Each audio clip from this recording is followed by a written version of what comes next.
Pernah juga satu kali saya mau coba ikuti itu, tapi entah kenapa waktu mau klik itu ada tanda gembok di situ, terkunci. Nah, pada akhirnya nggak jadi ikutan tanda tangan petisi itu. Tapi setelah itu saya pikir-pikir, kayaknya percuma mau bikin petisi yang sampai jutaan pun yang isi. Kalau memang itu sudah agenda, akan sulit menghentikan itu. Nah, kalau saya bicarakan soal agenda adalah tentu saja masalah agenda para elit maksudnya. Nah, agenda-agenda elit itu terlaksana kecuali kalau Tuhan yang izinkan. Jadi hal-hal yang tidak terjadi itu berarti tidak diizinkan Tuhan. Dijadikan syarat administrasi sebenarnya harus terjadi kalau menurut saya.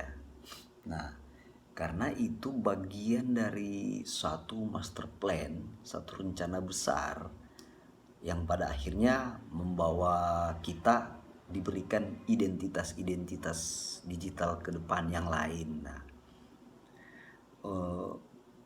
sebenarnya saya pesimis, tapi tidak masa bodoh juga. Pesimis dalam artian pesimis bahwa itu akan dibatalkan. Melihat situasi, bukan cuma di Indonesia, di seluruh dunia. Sertifikat itu sudah menjadi satu kebutuhan lagi. Jadi bukan masalah apa yang dimasukkan ke dalam tubuh kita itu yang penting, tetapi identitas tambahan itulah yang penting. Nah, saya singgung tadi soal jika itu diizinkan Tuhan. Nah, kan saya melihat bahwa sertifikat itu adalah satu bagian kecil dari suatu rencana atau agenda yang diizinkan Tuhan. Nah, kenapa saya katakan itu diizinkan Tuhan? Karena sampai sejauh ini itu berjalan, itu terjadi. Nah, kalau kita mau berusaha mau batalkan itu, saya rasa sia-sia. Nah, sia-sia dalam artian saya punya contoh kasus. Ada kasus Yudas misalnya. Nah, kasus Yudas itu dia menjual Yesus 30 keping perak kan. Nah, bagaimana kalau Yudas tidak menjual Yesus? Apakah penyelipan itu tidak terjadi? Tentu saja akan terjadi. Karena nubuatan 30 keping itu sudah tertulis di perjanjian lama. Artinya penjualan Yesus itu memang harus terjadi. Dan Yesus harus mati. Dengan demikian dia bangkit naik ke surga. Seperti itu master plan-nya penyelamatan di tahap pertama itu. Nah, bagaimana kalau misalnya sertifikat ini pada akhirnya dengan petisi itu pada akhirnya dibatalkan sebagai syarat-syarat administrasi, pada akhirnya dibatalkan? Bagaimana? Bisa tidak? Ya bisa. Sebenarnya bisa. Tapi ingat, karena ini merupakan bagian dari rencana, dari agenda yang diizinkan Tuhan, walaupun yang sertifikat seperti ini dibatalkan, akan muncul sesuatu yang lain dengan tujuan yang sama juga. Contoh juga, ada contoh kasus Yunus. Tahu kan Yunus di Alkitab? Tuhan suruh dia ke Nineveh untuk mau menginjil ke sana. Ternyata dia lari naik kapal ke tempat lain, ke Tarsus ke Tarsis, lupa. Ketika dia ke sana, kan terjadi masalah. Nah, dia menghindari.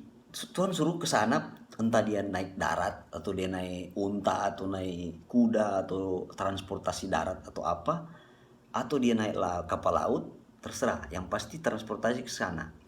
Ketika dia menghindar, dia lari ke arah sebaliknya, Tuhan menggantikan ikan.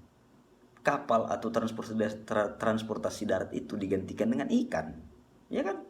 Nah, dengan ikan itu membawa Yunus ke tujuannya, ke Nineveh. Jadi mau lari seperti apapun, mau menghindar seperti apapun, jika itu memang rencana sesuatu yang diizinkan Tuhan untuk terjadi, mau bikin apapun tetap terjadi. Dibatalkan sertifikat itu, dia akan gantikan dengan yang lain, tujuan yang sama. Ya kan, pembandingannya kan kayak macam itu kan, Yunus itu. lari pakai kapal, Tuhan ganti dengan ikan. Pada akhirnya itu harus terjadi, ya terjadi. Nah, apa sebenarnya yang kita harus buat sekarang ini?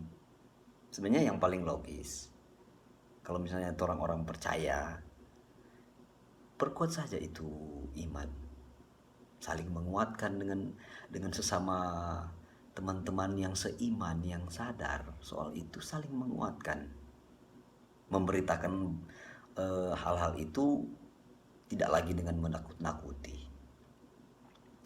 dengan harapan-harapan saja bahwa jika ini terjadi, terlewati akan dan bertahan sampai kesudahan, tentu saja ada upah di sana. Begitu. Kemudian di akhir zaman seperti ini, keluarga sedarah itu bisa tidak seiman.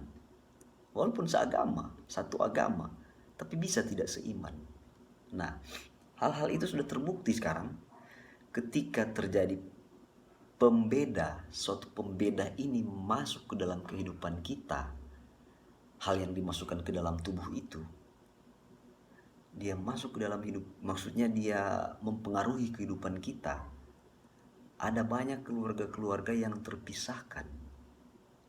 Nah, ada anak yang tidak mau menerima, ada orang tua yang menerima, ya kan? Ada kakak yang menerima, ada adik yang menerima, ada keluarga yang lain menerima, keluarga yang lain tidak menerima.